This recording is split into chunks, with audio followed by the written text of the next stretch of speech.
Is nothing sacred anymore? Probably not. There could be an alternate reality where these two physically exist. Whoever made those and coming after you, just so you know that. I want to talk about Xbox's just direction as a brand ever since like the latter half of the Xbox One generation. Because I've heard so many people talk about, oh, if Xbox keeps, going in this direction, their consoles aren't gonna last much longer. It's like, that's not a big concern of theirs, Like, the Xbox isn't the only place that you can play Xbox games, That's literally what like Xbox Play Anywhere means.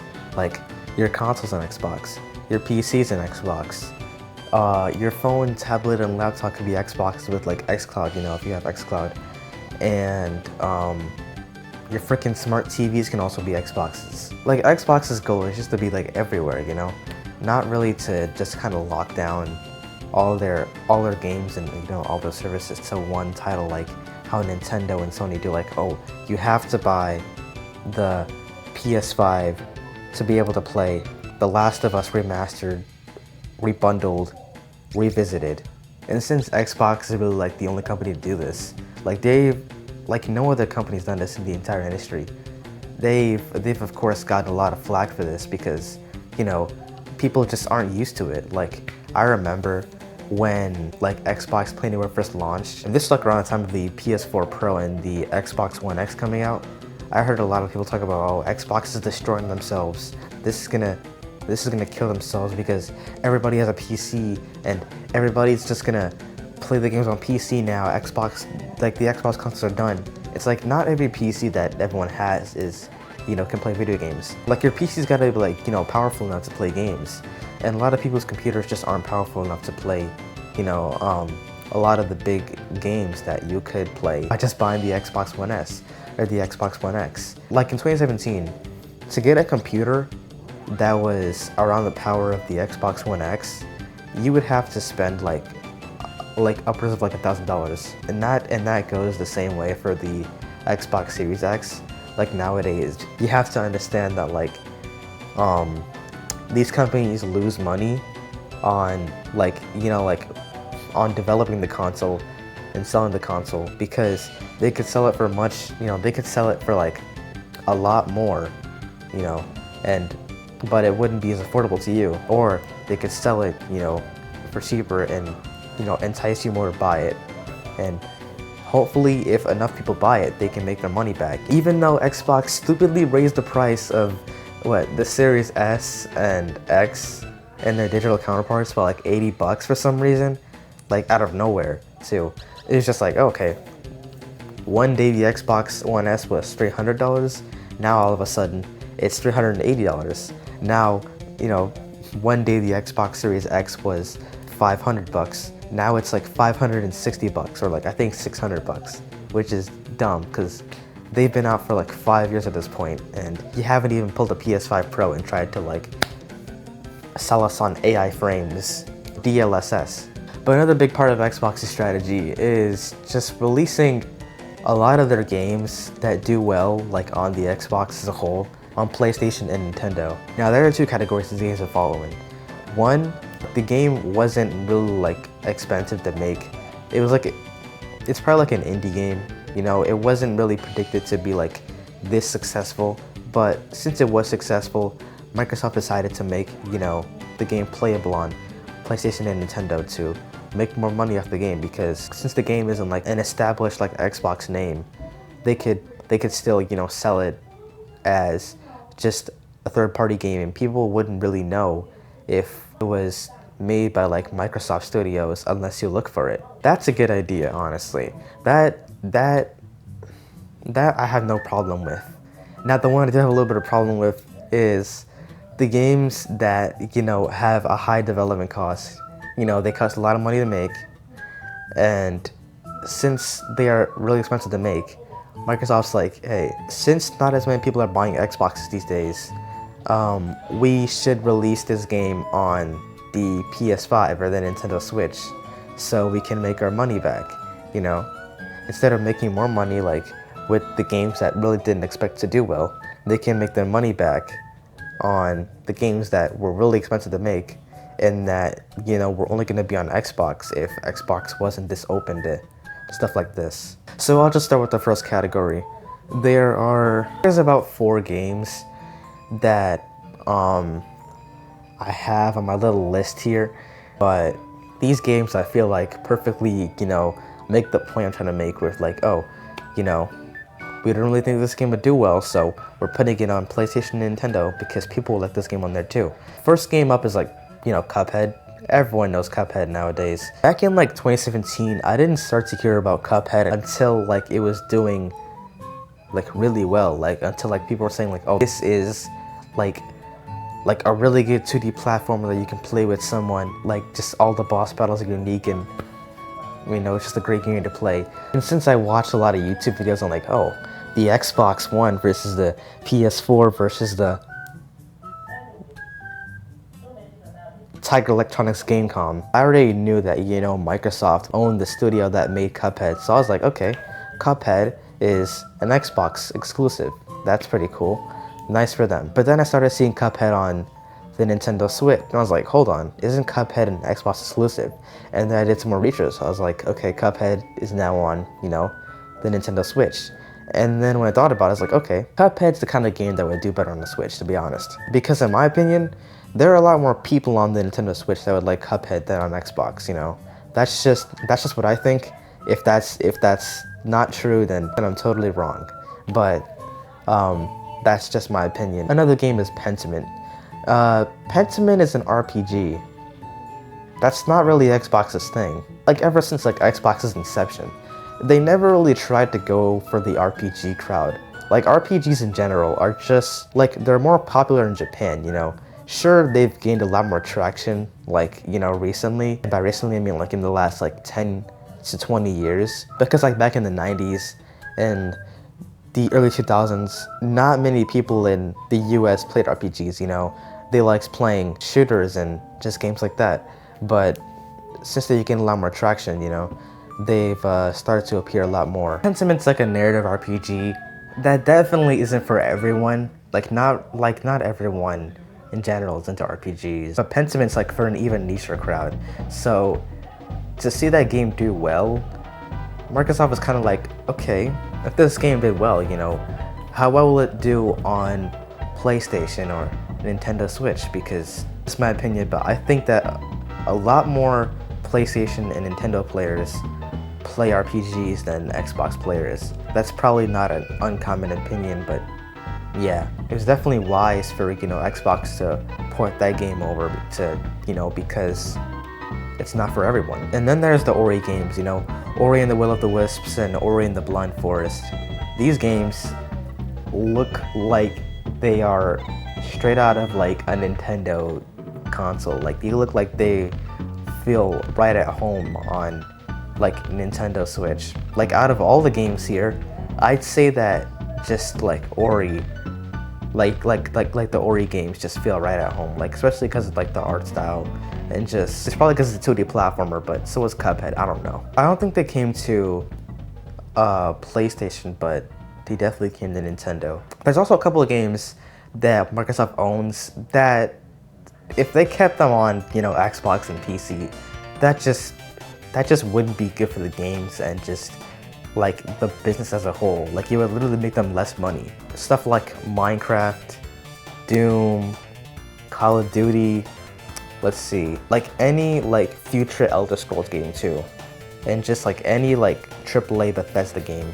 Like, literally Minecraft started out like as a multi-platform game before Microsoft bought it in 2014. So to just have them just shelter it down to Xbox and PC just wouldn't, you know, be wise, especially since it was already on PS3, Wii, 3DS. No, it was coming to 3DS and Wii U after Microsoft bought it, and it was already on like, you know, mobile and stuff. So to just have it such like, you know, a huge and influential game just stay on Microsoft platforms, it's just kind of dumb. Like I'm gonna say it's just kind of dumb. Call of Duty, you know, is another one too. Like what do I gotta say about Call of Duty?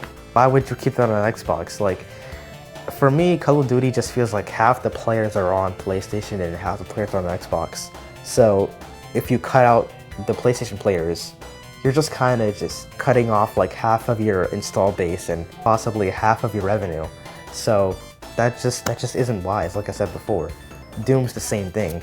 It was originally a really popular, PC game in the 90s that came to the Super Nintendo and Genesis, When it was brought back in 2016, it was already on like every platform, like every modern platform. It came to Switch, PS4, Xbox. Doom Eternal did too. So to have the next game, Doom the Dark Ages, only be on Xbox is, again, not wise. And then we have the games that were really expensive for them to for Xbox to make. Their studios put a lot of time and effort into them, so they just want to see them, pay off in the end and not leave them bankrupt. I'm gonna start with two that kind of hurt the most for most people. We got Forza on PS5 and Gears of War on PS5. It's hell on earth. Like, when I first saw that Forza was coming to PS5, I don't know, like,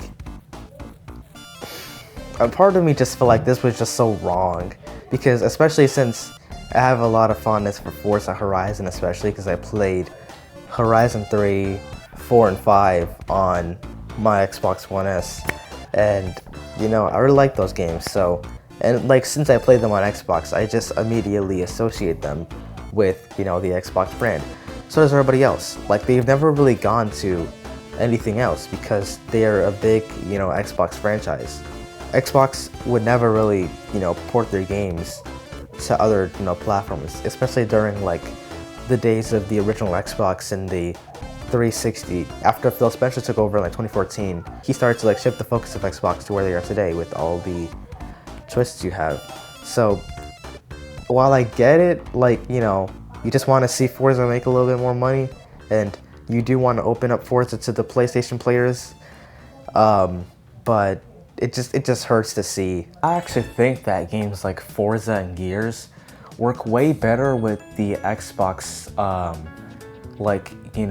style thumbstick placement, because since these are like way more spread out compared to like on the PlayStation controllers, you're gonna have like it's gonna be easier for you to move around, move your character around and the camera at the same time without your hands touching each other and messing up your movements. I don't think it's a big deal for most people, but if I'm ever playing a racing game or a shooting game, I don't really like having my thumbs touch. It just kind of feels really weird.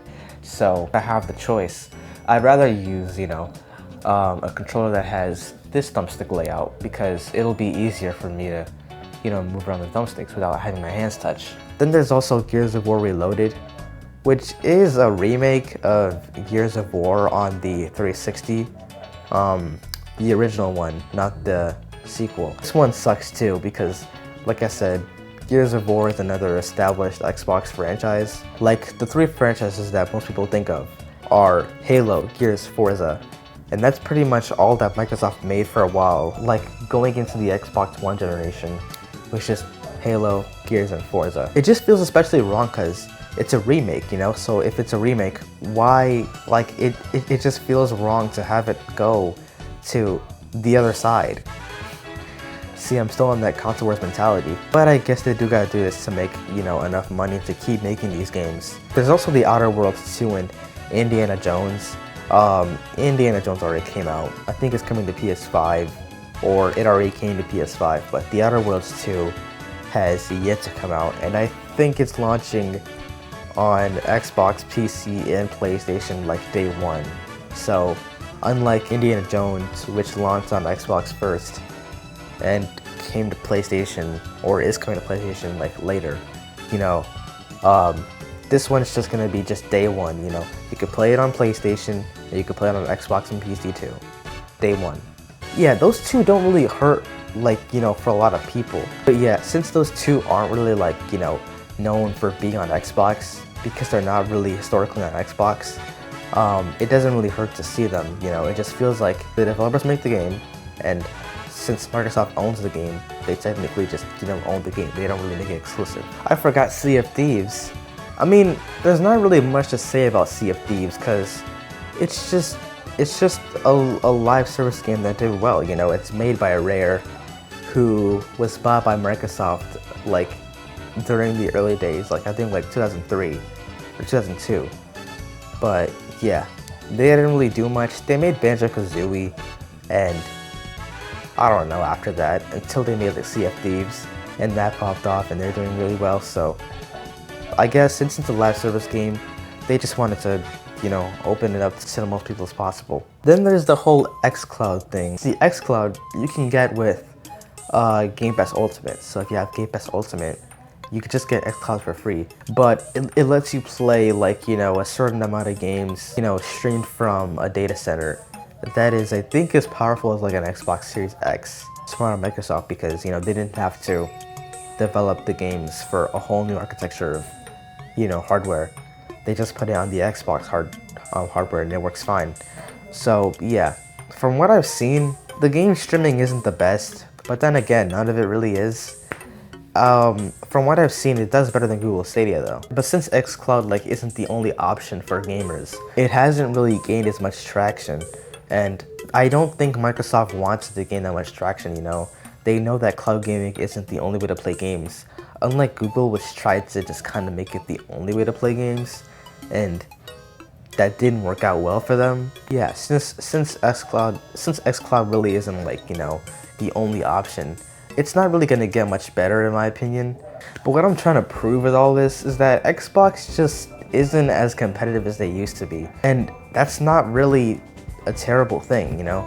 Like, you don't always have to compete directly with, you know, everyone else. You don't have to do everything. That's kind of like what Nintendo did with their Blue Ocean strategy, you know, going into the Wii generation, where we're not really gonna try to compete with Sony and Microsoft in terms of, you know, the most powerful console, or, you know, like, we're just gonna focus on making our own goofy gimmicks and we're gonna see how it turns out, and we're not gonna care about power or, you know, all that stuff, because that's just Nintendo's philosophy. Xbox is kind of doing the same thing, not to the same degree as Nintendo, but they just aren't as competitive as they used to be. Like, I look back to like in the original Xbox days, or in the early 360 days, you know, or just the entire 360 days, you know, where they were just trying their best. You know, the 360, the Red Ring of Death is kind of a good example of this, where Microsoft, they rushed the development of the 360, you know. They didn't order enough testing, you know, kits, so they wouldn't know if all of them fully worked, you know. They saved a lot of money doing that, but they didn't, but, you know, they shouldn't have did that. They ended up launching the 360, which wasn't really ready to launch because, you know, numerous people got the Red Ring of Death, and like every single like original 360 model just became like a ticking time bomb, you know. Basically, if it hasn't already red ringed, it will red ring at one point. And they really did that because they thought that Sony would launch the PS3 in like holiday 2005. They launched it a year later, which was way off, but still.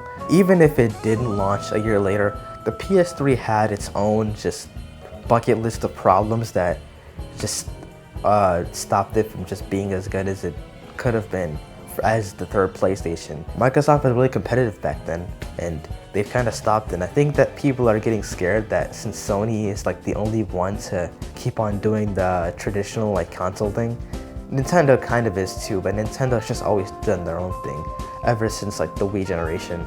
But I think a lot of people are worried, and myself too, that Sony will just become just the monopoly, you know.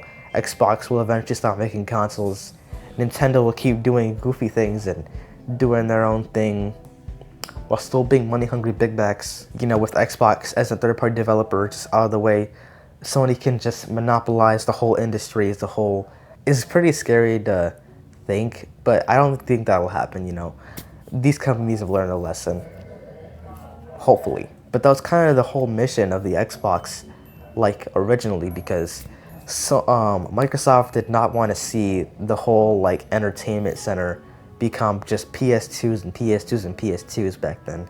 They thought, oh, you know, like, they thought that the PS2 was just a threat to, you know, the PC market because of its power and because you could play DVDs, you know. So since it was a DVD player as well as a game console, and also had, like, you know, really high in graphics for the time. They thought that it would just be a threat to PC gaming, and just tarnish that whole thing. So Microsoft, they just decided to greenlight the Xbox, which is the most PC-like of the generation of consoles, and that's shown in like how powerful it was, because it was like more powerful than the PS2 and GameCube.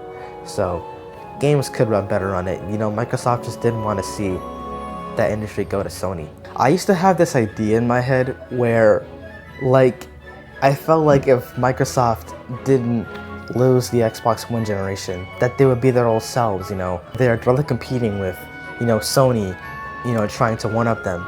But that wasn't really gonna happen. Like, either way, the reason that Microsoft went down the whole Kinect fiasco was because of Don Matrick and like him wanting to make the Xbox just appeal to people who bought Wii's. Either way, they were gonna shift their focus from gamers to the entire family. And around the same time, Sony was like, hey, we need to stop trying to be the everything box and, try to appeal back to the gamers, because that's who buy our systems, gamers. And, the roles kind of switched, where during like the beginning of the 360 and PS2 generation, Microsoft was like gamer focused, Sony was focused on the all-in-one entertainment box. But at the end of the generation, Microsoft was kind of like connect. And then Sony was like, more like, hey, here's The Last of Us, a couple months before the PS4 came out, which was wild, and, helped the PS3 outsell the 360. And, Don Matrick leaving Xbox after the whole Xbox One DRM, used games, and, the Kinect thing caused them to kind of scramble for a new leader. And fortunately, we have a product for people who aren't able to get some form of connectivity. It's called Xbox 360. Right. So Phil Spencer took over in like 2014. He tried to return Xbox to the way they used to be before Don Matrick came in. It was already too late, because the thing about the generation of gaming was that it was the first generation where digital gaming was a lot more accessible.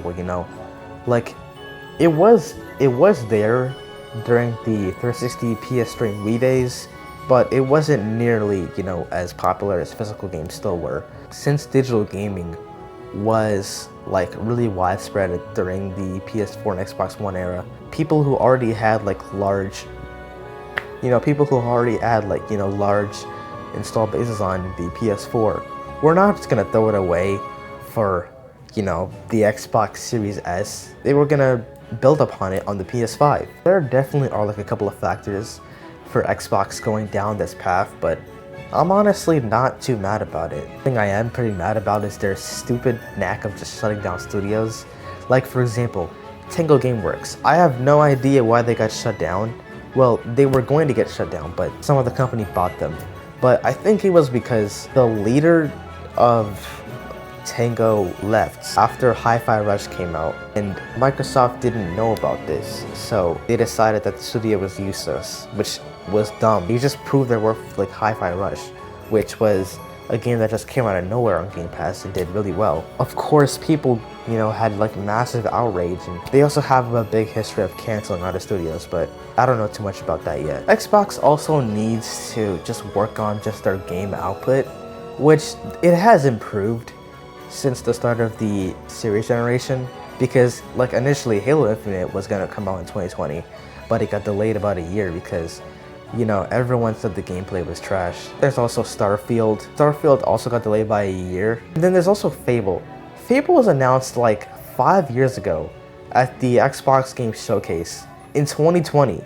And we haven't heard anything about it since. Maybe it's in development hell? I don't know, but Xbox gotta work on that, I don't know. But overall, I feel like things could be so much worse for Xbox. They were in a worse place when the Xbox One generation was going on, because not only were they trying to repair themselves from the always-on Connect thing, the fact that they were gonna make it so that you couldn't buy used games, and you had to have the Xbox One connect to the internet at least once a day. I feel like they've recovered from that.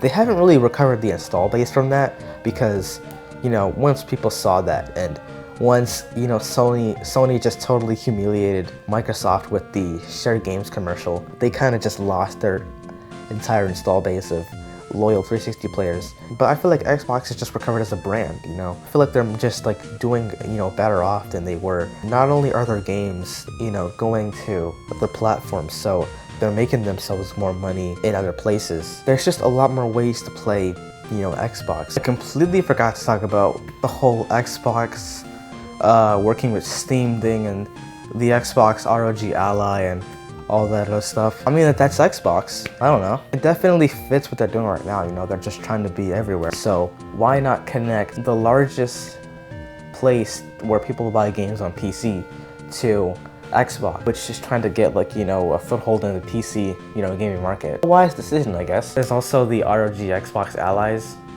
Those are pretty cool. Those are pretty cool, I must say. Especially because a lot of Windows handhelds are, you know, just not optimized for Windows. Like, they're just running full fat Windows 11, which some handhelds do run Steam OS, but the thing about the Xbox handhelds is that not only can you play your Steam games on them, you can also play your Xbox games on them, and they're all in, like, you know, one just unified, easy to use OS, which is the Xbox One. So you can load into your Steam games, and you can load into your Xbox games, which is really neat. It's really neat. Overall, Xbox isn't in a bad place. I'd say the whole working with Steam thing and the whole, like, ROG Xbox thing is a yes. The raising the price of the Xbox One, the raising the price of the Xbox Series consoles for no apparent reason is a no. What the hell were you thinking? The Xbox just porting games to other platform situation, except for Forza and Gears of War, I don't see a problem with it. So I guess But I've got something that's gonna make you feel a whole lot better about Gears and Forza coming to PlayStation. It could also utterly terrify you depending on what side of history you're on. Either one.